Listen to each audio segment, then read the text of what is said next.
Hello everybody, my name is Brittany.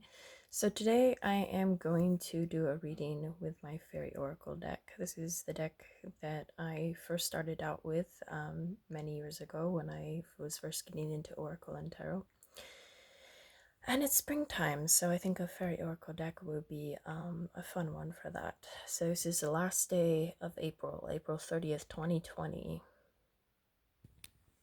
So today's card is the Bright Mother from the Fairy Oracle.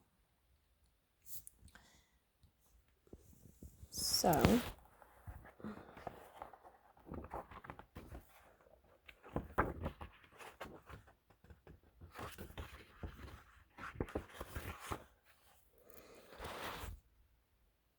creativity, nurturing, productivity, intimacy, sheltering. She is the bright mother of us all and knows that all life is a miracle. The bright mother is constantly amazed at its perfection and imperfection. She rejoices in its being, sorrows for its growing pains, and exults in its successes. This great lady is both Earth Mother and a full bright moon, pregnant with the future of growing things. She feeds us and provides us with air, water, and shelter in an amazing, complex world. She sees to it that we are challenged enough to grow, but not so much to be overwhelmed. If we want more challenges than she provides, we have to give them to ourselves. The bright mother is the guardian of family life, and she creates and holds a nurturing environment for us all.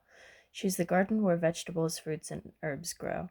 Thus, she sees and holds the mysteries and ordinary processes of daily life. The bees making honey, the cream turning to butter, the birth of the baby and its growth, the blossom turning to fruit, and the wheat ripening.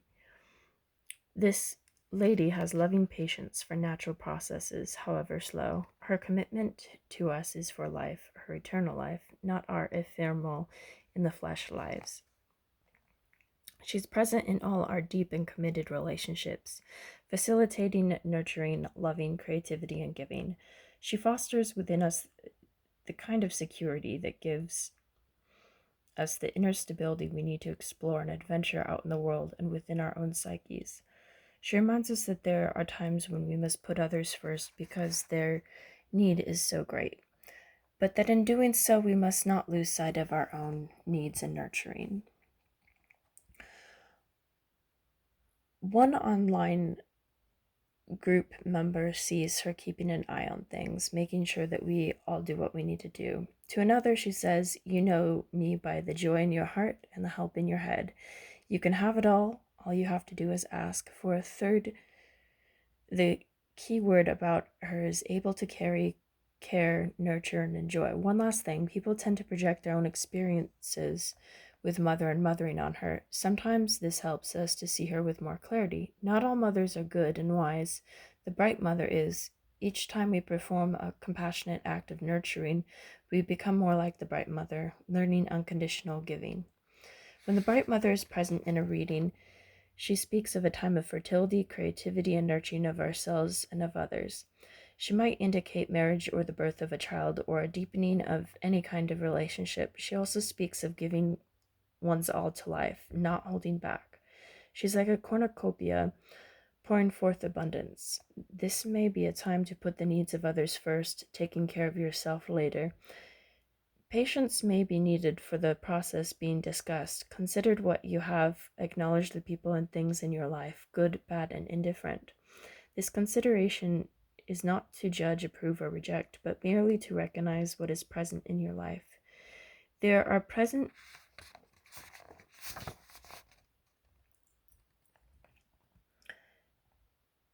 fulfillments, the things you have created for yourself, drawing down the power of unity and the singers.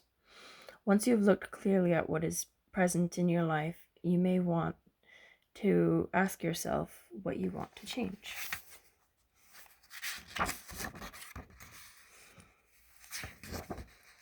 So overall card for this month for this deck is creativity, nurturing, productivity, intimacy, and sheltering.